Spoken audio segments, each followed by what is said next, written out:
Have you ever seen something or heard something that just didn't add up? Like you weren't getting the whole story? Modern science delivers amazing knowledge about the natural world, but some of the things we've come to accept as true are actually disputed by a number of scientists from around the globe. Depending upon each person's paradigm, people can look at the exact same thing and walk away with entirely different pictures. Let's roll! My name is Cutter Calloway. But I've been fascinated by the great questions of life for as long as I can recall. Where do we come from? Why is there something rather than nothing? I know I'm not alone here, so I want to take you on a journey through the elegant, beautiful, sophisticated creation we call home. This is the Paradigm Project.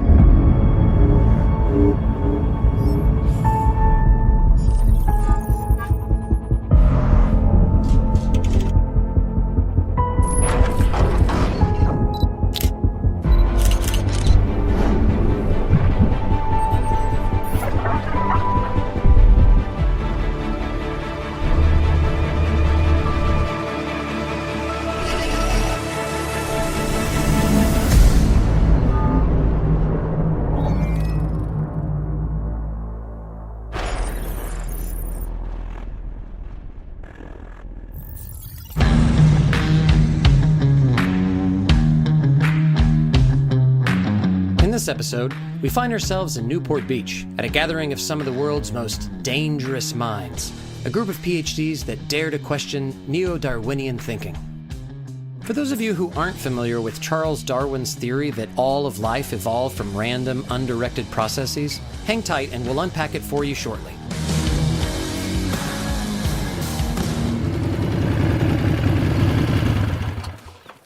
From time to time, we'll be using a number of film techniques that are often used to play tricks on the viewer's eyes. But don't worry, when it comes to science and scripture, there won't be any illusions, optical or otherwise. Let's go meet our first expert. Speaking of which, I should probably make myself look a little more presentable. That's better. These rebellious, free-thinking scientists are part of a growing global movement called intelligent design. They're hosting a special event here in Southern California to celebrate the first meeting many of them had in secret 25 years ago to discuss all of their heretical ideas. Cutter. Hey there. Nice to meet you at Cutter last. Calloway, Yeah, good to that's meet you great. as well. Dr. Stephen Meyer is one of the chief architects of the modern intelligent design movement. He's a former geophysicist and college professor and author of the New York Times bestseller, Darwin's Doubt. So maybe give me the ground level layperson. I've never heard of intelligent design before. What's the first thing that we need to know coming out the door? Yeah, well, intelligent design is the idea that there are certain features of the universe and life that are best explained by a designing intelligence rather than an undirected, unguided process like natural selection. The movement has gone worldwide, and the research effort has become much more mainstream as scientists within mainstream universities and research centers are approaching questions of biology and chemistry and biochemistry and biological origins from the standpoint of an intelligent design perspective. Whether we're looking at the very foundation of the universe and the fine-tuning of the laws and constants of physics, or whether we're looking at our planetary system, the way in which our solar system is fine-tuned to allow for life, but that it seems to be fine-tuned to allow for us to make scientific discoveries about the solar system and beyond. And then when you get to the living realm, you have body plans and anatomical structures. Then when you go inside the cells, you find these little tiny nanomachines and this exquisite digital information stored in the DNA molecule. And every layer of the cell is revealing new and extraordinary complexity that we had no idea about even 30, 40 years ago. With the discovery of DNA and the genetic information it carries, an entirely new layer of reality was revealed, forcing scientists to rethink the current paradigms. In recent decades, science has revealed an amazing microscopic universe residing in each of us. Since DNA is literally at the core of the matter, let's go back a few years and take a closer look. In 1859, Charles Darwin published a book claiming that all the different types of creatures on Earth came from a common ancestor, a really long time ago. During his travels, he noticed some animals had slight variations that helped them survive better than others of their kind. He proposed that these traits were passed on to the offspring, and eventually, given enough time, entirely new species would be created. This became known as natural selection, or survival of the fittest. Back in ye olden days, before these fancy supercomputers and electronic measuring devices and all these great scientific methods, the human cell was commonly thought to be a piece of jelly or protoplasm. Biologist Thomas Huxley even reported seeing living protoplasm in mud from the ocean floor, and it was commonly thought that life was spontaneously created in nature. Mice could appear from piles of rags, frogs from mud, and flies could spontaneously generate on dead bodies. However, in 1862, French scientist Louis Pasteur disproved the theory of spontaneous generation and received an award for his work. Side note, Pasteur's legacy still lives on today. We continue to use his method of pasteurization to collect dairy and poop. So if life wasn't created spontaneously, how did the original ancestor get here in the first place? In the early 1950s, Stanley Miller and Harold Urey went searching for the answer. They conducted an experiment to simulate lightning hitting a mixture of gases meant to represent the early Earth's atmosphere. The result was the formation of several amino acids, the chemical building blocks of proteins. Miller and Urey thought they had recreated the first step in the origin of life. Later, however, geochemists concluded the mixture of gases used was not realistic. When the experiment was rerun with a realistic mixture of gases, it failed. Before the complex inner workings of the cell had been discovered, you can see why people thought all you had to do was shoot some lightning into some gas and voila! It's alive! It's one thing to hear it from a mad scientist, but biology textbooks continue to promote the Miller-Urey experiment today. Another problem with the origin of life is explaining how amino acids could form a living creature in the first place. Ever seen your tub of whey protein pop out an amoeba? In 1953, James Watson and Francis Crick shocked the world with their discovery of the double helix structure of DNA, and Crick announced that they had found the secret of life. The structure could explain how DNA replicates and also how it carries information needed by the cell. But this still doesn't explain the origin of the information. DNA is extremely complex, and all organisms on the planet have it. So, where did it come from in the first place? Fast forward to 2011. The ENCODE project succeeded in identifying many functional elements in the human genome.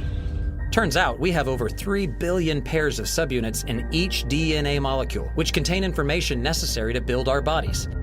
For such an immense amount of information to randomly appear on its own would be like letters appearing out of nothing and forming around 1 million pages of highly organized information. Could all of this have really been produced by unguided natural processes? Digital information directing the construction of mechanical systems. That's what's going on inside life. And that raises a really huge question, which is, where did the information come from? And I call this the information enigma. And this is where intelligent design comes in, because what we know from our experience, from our uniform and repeated experience, whether we're looking at a hieroglyphic inscription or a paragraph in a book, information embedded in a radio signal, whenever we see information, especially in a digital or alphabetic form, and we trace it back to its source, we always come to a mind, not a material process. And we're arguing that in the case of the origin of life, there was a master programmer responsible for the information that makes life possible.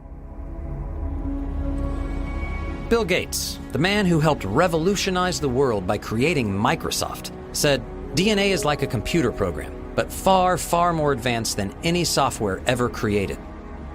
We have tons of experience writing digital code and using digital information. One thing we know mathematically is if you have random changes to the zeros and ones in functional software, you will degrade and eventually destroy the functionality of it long before you would end up with a new functional system. Studies in biology show this same analysis applies to DNA code as well.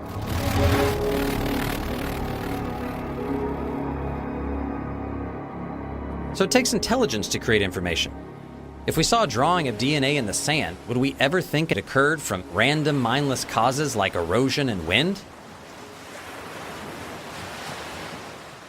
Look at how difficult it's been for tech companies to try and create life in the lab.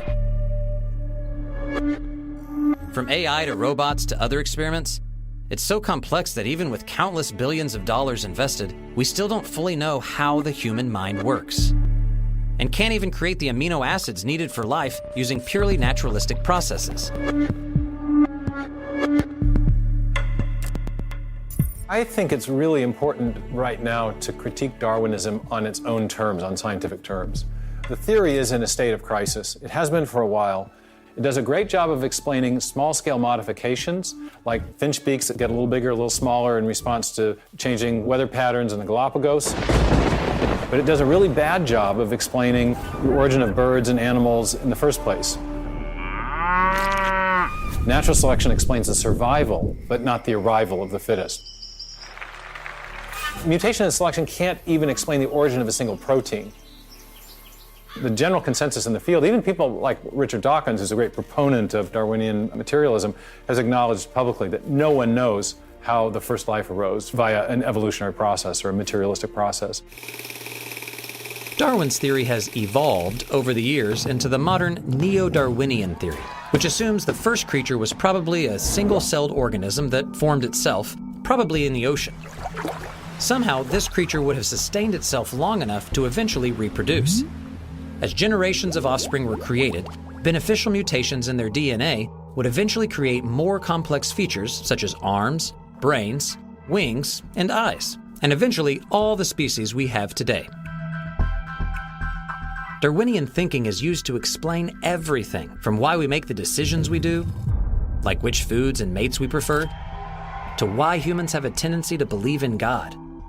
But there are serious problems at the foundational level of the theory.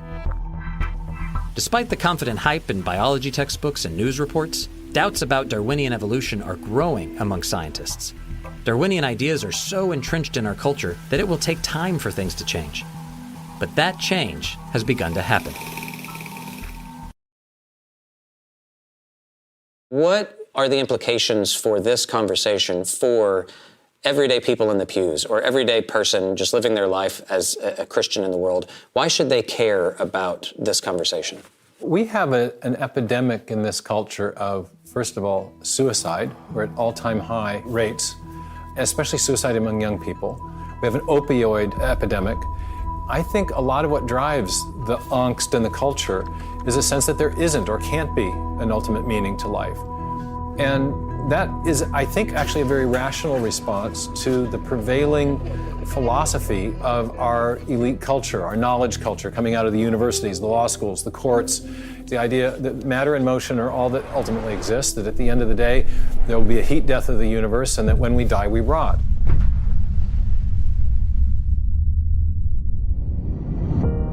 Then the worry that there is no ultimate meaning to life, I think, is actually one that makes a lot of sense. And it's something that haunted me as a teenager. And so I think the rediscovery of evidence that's pointing to the reality of a personal intelligence behind life, behind the universe, raises the possibility of a more hopeful answer to the quest for meaning. I'm really beginning to see the gravity of this discussion and its importance on the world. It's amazing to hear so much evidence of design in the building blocks of life. DNA is especially intriguing as it truly seems to defy neo-Darwinian thinking. Well, it's time to meet our next world-renowned expert, Jonathan Wells.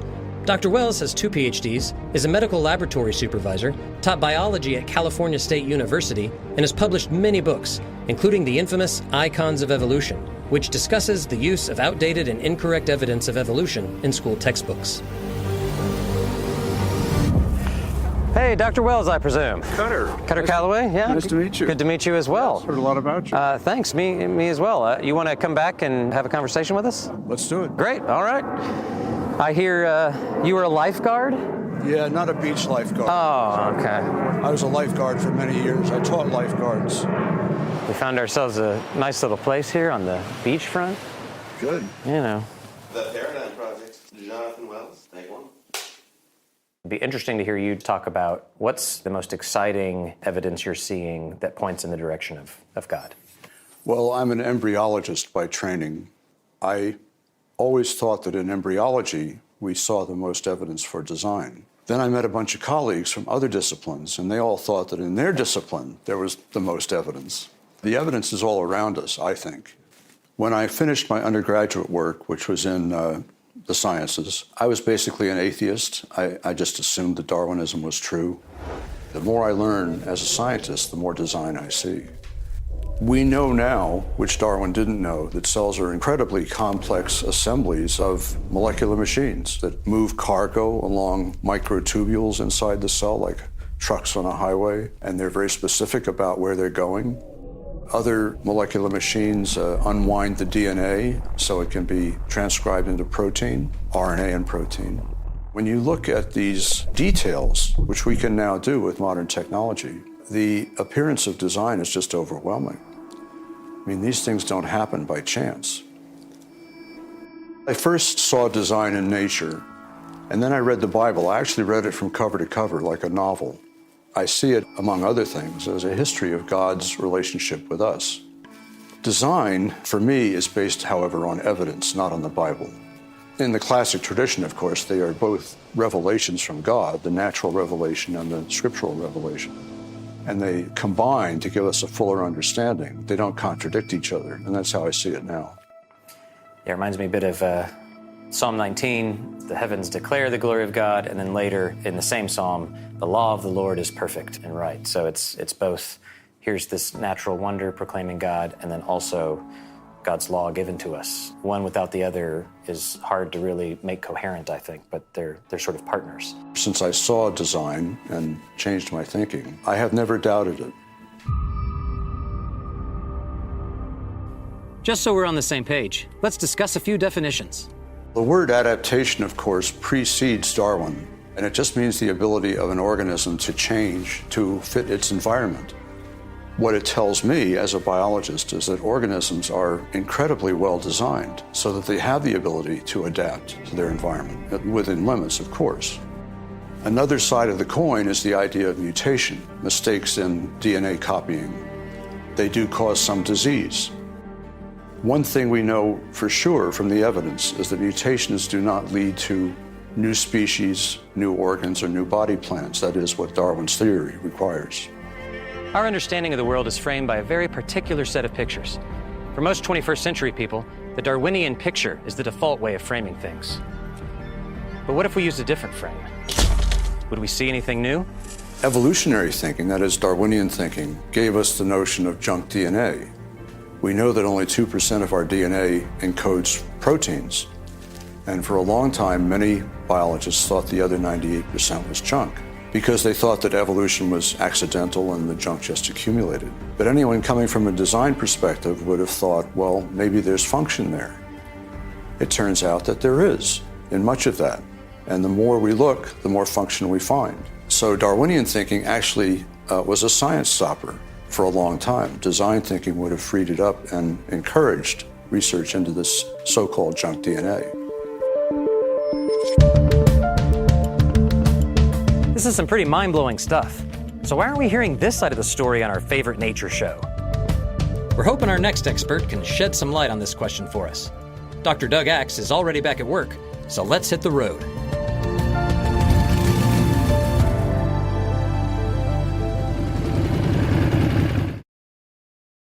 Are you Dr. Axe? I am. Cutter Calloway. Cutter, good to meet you. Great to meet you as well. Is this your building? This is the science building. I don't own it, but I have a spot in it. I can show you around. Doug is a molecular biologist and the director of Biologic Institute. His experiments examining the constraints on the evolution of protein systems included inserting large libraries of mutated DNA into the cell. He surprised both himself and his colleagues with the discovery of just how fragile DNA really is. His work has been featured in many scientific journals. Dr. Axe, which, by the way, is an awesome name. I kind of like it, yeah. Thank you for sitting down and chatting with us. A few questions really about your research and the things you're finding in your specific domain of the sciences. Was in a molecular genetics course at Caltech and on the way to doing a PhD there, and was learning about the control systems that are activated at the subcellular level, at the molecular level, how genes get upregulated and downregulated. And just found the mechanism to be absolutely brilliant. And that's when a light bulb went on for me, and I thought, hey, this is engineering at the molecular level. And I also thought the story of how these things come about through a natural process like random mutation and natural selection. I found that very unconvincing. I thought it'd be very interesting to go into the lab and do the work that would show whether that can work or not. Really interesting. So you came from an engineering background, Yeah. asking the question of how might an engineer design this, is Yes. what you're asking. And do you, as an engineer, would you have had the capacity to design what you found biologically in life? No way. You could get all the engineers together. Life is remarkable. Proteins are these long chain molecules that get made from genes. So one gene carries the genetic instructions for stitching together amino acids that fold into a protein, and the proteins fold into complex three-dimensional structures that do the actual molecular work of life. Chemistry, they make molecular motors, they make scaffolds for the cells. So every cell has thousands of these different kinds of proteins doing different jobs within the cell.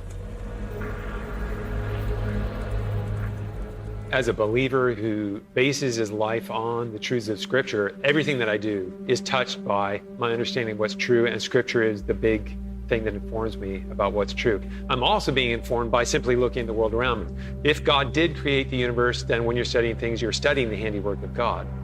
Likewise, you can go to Scripture and study what we call special revelation. It's the stuff that required words to convey, not just, the big physical picture that we live within. So these are two things that I think are both equally of God, and I'm fascinated by and interested in the study of both. What I want to do when I go into a lab is simply go and do science extremely well and humbly. Because if we approach science humbly, just as if we approach Scripture humbly, we'll acknowledge there are passages where I don't know what it means. Scientists should be able to say the same thing. Here's the data. I could give you my interpretation, but it's my opinion being added to the data. I don't know what some of this means. So really you're advocating for humility with all the parties involved, Right. in that sense. That's maybe part of why there's so much tension at this dialogue between the two sides. If both sides could say, some things are very clear, and let me show you, and you'll agree with me because they're so clear, and some things are not so clear. How do you balance pushing science that challenges mainstream ideas without the sort of lay audience going like, we can't trust any of it. None of them agree, none of them know what's going on, and they just become more entrenched in their skepticism. What does that look like to balance those two sides? Well, it's a very complicated thing, as you know, if you're looking into this. I think if we back up and go to, shortly after World War II came to a close, there was an era there in the 50s and the 60s, the moon landing. It's one small step for man. Where it seemed as though science couldn't do anything wrong. It was paving the way to our future. And at the same time, we have growing in our culture an extreme skepticism toward politicians, toward lawyers, toward big business. And I think there's a healthy degree to which we should be skeptical. For a long time, it seemed as though the scientific community was exempt from that. If you have a white lab coat on, then everyone's supposed to say, well, you're the scientist, you're the expert, you know.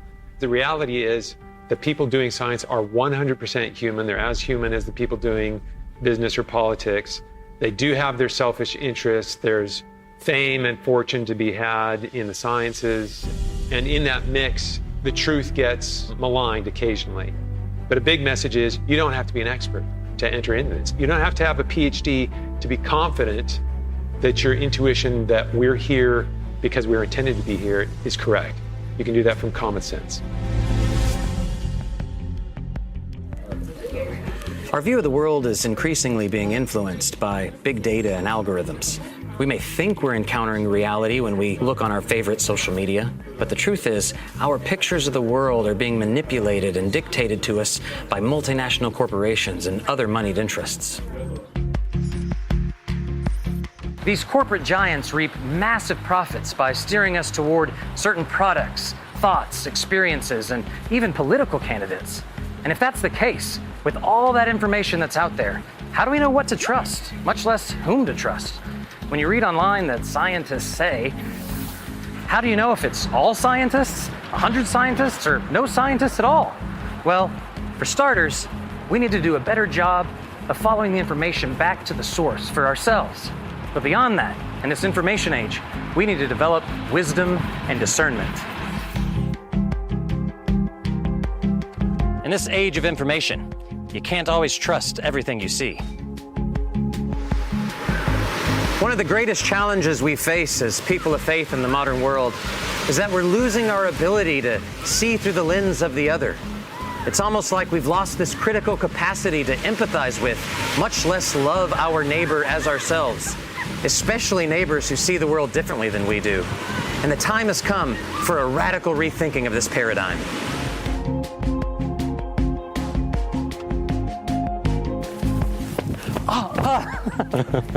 Fancy measuring devices, www.googles, with the tweeting on the Twitters. That's when the human cell was commonly thought to be made of jelly, my favorite thing. In this age of information, you can't always trust everything you see. Cut!